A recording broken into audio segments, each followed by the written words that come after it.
Hi friends, welcome back to my channel. ಇವತ್ತು ನಾನು ನಿಮಗೆ ಪೂರಿ, ಚಪಾತಿ, ಅನ್ನ, ರೋಟಿ, ಪರೋಟ ಎಲ್ಲದಕ್ಕೂ ಸೂಪರ್ ಮ್ಯಾಚ್ ಆಗೋ ರೀತಿಯಲ್ಲಿ ಸಿಂಪಲ್ಲಾಗಿ ಯಾವ ಮಸಾಲೆನೂ ರುಬ್ಬದೆ ಚೆನ್ನ ಮಸಾಲಾನ ಹೇಗೆ ಮಾಡೋದು ಅಂತ ತೋರಿಸ್ಕೊಡ್ತೀನಿ. ಈ ಚೆನ್ನ ಮಸಾಲೆಗೆ ಬೇಕಾಗಿರೋಂಥ ಇಂಗ್ರೀಡಿಯೆಂಟ್ಸ್ ಏನಂತಂದರೆ ತೆಂಗಿನ ಹಾಲು, ಒಂದು ಮೂರು ಈರುಳ್ಳಿ ಪೇಸ್ಟು, ಶುಂಠಿ ಬೆಳ್ಳುಳ್ಳಿ ಪೇಸ್ಟು, 2 ಟೊಮೆಟೊನ ರುಬ್ಕೊಂಡಿರೋಂಥ ಟೊಮೆಟೊ ಪೇಸ್ಟು, ಕೊತ್ತಂಬರಿ, ಅರಿಶಿಣ, ಉಪ್ಪು, ಹಸಿಮೆಣಸು, ಜೀರಿಗೆ, ಎಣ್ಣೆ, ಆಮೇಲೆ ಪುಡಿಗಳಾದಂತಹ ಗರಂ ಮಸಾಲ, ಧನಿಯಾ ಪುಡಿ, ಅಚ್ಕಾರದ ಪುಡಿನ ತಗೋಬೇಕಾಗತ್ತೆ.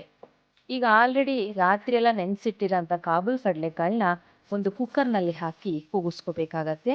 ಆ ಕೂಗಿಸ್ಕೊಡೋ ಟೈಮಲ್ಲಿ 2 ಪಲಾವ್ ಎಲೆ, ಸ್ವಲ್ಪ ಉಪ್ಪು, 2 ಚಕ್ಕೆ, 2 ಲವಂಗನ ಹಾಕಿ ಸೇರಿಸ್ಕೊಂಡು ಕೂಗಿಸ್ಕೊಳ್ಳಿ. 3 ವಿಷಲ್ ಸಾಕು, ಯಾಕಂದರೆ ರಾತ್ರಿ ಎಲ್ಲ ನೆಂದಿರೋದ್ರಿಂದ.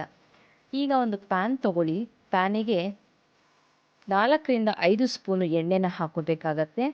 ಆಮೇಲೆ ಇದು ಎಲ್ಲ ರುಬ್ಬಿರೋದ್ರಿಂದ ಮಕ್ಕಳ ಬಾಯಿಗೆ ಇದು ಸಿಗಲ್ಲ. ಭಾಳ ಈಸಿಯಾಗಿ ಮಕ್ಕಳು ಅದನ್ನು ಊಟ ತಿಂತಾರೆ, ಅಗಿಯೋಕ್ಕಾಗಲ್ಲ, ಕೆಲವರು ಎತ್ತಿ ಬಿಸಾಡೋದೆಲ್ಲ ಮಾಡ್ತಾರೆ. ಈಗ ಮೊದಲಿಗೆ ಈರುಳ್ಳಿ ಪೇಸ್ಟನ್ನು ಏನು ಮಾಡ್ಕೊಂಡಿದ್ದೀವೋ ಅದನ್ನು ಹಾಕ್ಕೊಳ್ಳಿ.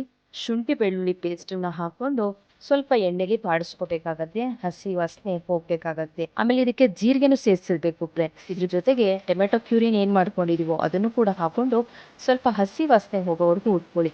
ಇದ್ರ ಜೊತೆಗೆ ಪುಡಿಗಳನ್ನ ಏನೇನು ಹಾಕಿದ್ವೋ ಗರಂ ಮಸಾಲ, ಧನಿಯಾ ಪುಡಿ, ಅಚ್ಕಾರದ ಪುಡಿ ಇವುಗಳನ್ನು ಕೂಡ ಹಾಕೊಂಡು ಅರಿಶಿಣ, ಉಪ್ಪು ನೋಡ್ಕೊಂಡು ಹಾಕ್ಕೊಳ್ಳಿ ಫ್ರೆಂಡ್ಸ್. ಯಾಕಂದರೆ ಕಾಳಿಗೆ ಒಂದು ಸ್ವಲ್ಪ ಹಾಕಿರ್ತೀವಿ, ಈಗ ಮಸಾಲೆಗೆ ಒಂದು ಸ್ವಲ್ಪ ಹಾಕಬೇಕಾಗತ್ತೆ.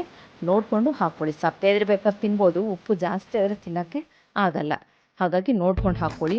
ಮತ್ತು ಸ್ವಲ್ಪ ಸ್ಪೈಸಿ ಇದ್ದರೆ ಚೆನ್ನಾಗಿರುತ್ತೆ. ಇದು ಕಾಳ್ದಾಗಿರೋದ್ರಿಂದ ಅದಕ್ಕೆ ಒಂದು 2 ರಿಂದ 3 ಹಸಿಮೆಣಸಿನ್ಕಾಯಿನ ಹಾಕ್ಕೊಳ್ಳಿ. ಇದ್ರ ಜೊತೆಗೆ ಸ್ವಲ್ಪ ಉಪ್ಪನ್ನು ಹಾಕ್ಕೊಂಡು ಚೆನ್ನಾಗಿ ಮಸಾಲೆ ಸ್ಮೆಲ್ ಹೋಗೋವರೆಗೂ ಬಾಡಿ. ಇದಾದ ನಂತರ ಏನು ಮಾಡಬೇಕು, ಈಗ ಆಲ್ರೆಡಿ ಕೂಗ್ಸಿಟ್ಕೊಂಡಿರೋಂಥ ಚೆನ್ನ ಮಸಾಲಾನ ಅದರೊಳಗೆ ಹಾಕಿ ಮತ್ತೊಂದು 2 ನಿಮಿಷ ಅದನ್ನು ಬಾಡಿಸ್ಕೊಂಡು ಅದಕ್ಕೆ ಏನು ತೆಂಗಿನ ಹಾಲನ್ನ ತೆಗೆದಿಟ್ಟಿದ್ದೀವೋ ಅದನ್ನು ಕೂಡ ಸೇರಿಸ್ಕೊಂಡು ಒಂದು 10 ನಿಮಿಷ ಏನು ಮಾಡಬೇಕು ಅಂದರೆ ನಮ್ಗೆ ಯಾವ ಕನ್ಸಿಸ್ಟೆನ್ಸಿ ಬೇಕೋ. ಕೆಲವರು ತುಂಬ ತಿಕ್ ಇಷ್ಟಪಡ್ತಾರೆ, ಕೆಲವರು ತೆಳು ಇಷ್ಟಪಡ್ತಾರೆ. ಆದರೆ ತುಂಬ ತೆಳು ಇರೋ ಚೆನ್ನಾಗಿರಲ್ಲ ಫ್ರೆಂಡ್ಸ್.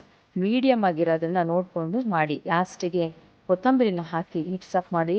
ನೋಡೋಕ್ಕೆ ಕಲರ್ಫುಲ್ ಆಗಿದೆ. ಇನ್ನು ತಿಂದರೆ ಯಾವ ಥರ ಇದೆ ಅಂತ ನೀವೇ ಹೇಳಿ ಕಾಮೆಂಟ್ಗಳಲ್ಲಿ ಹಾಕಿ friend. Okay friends, thank you.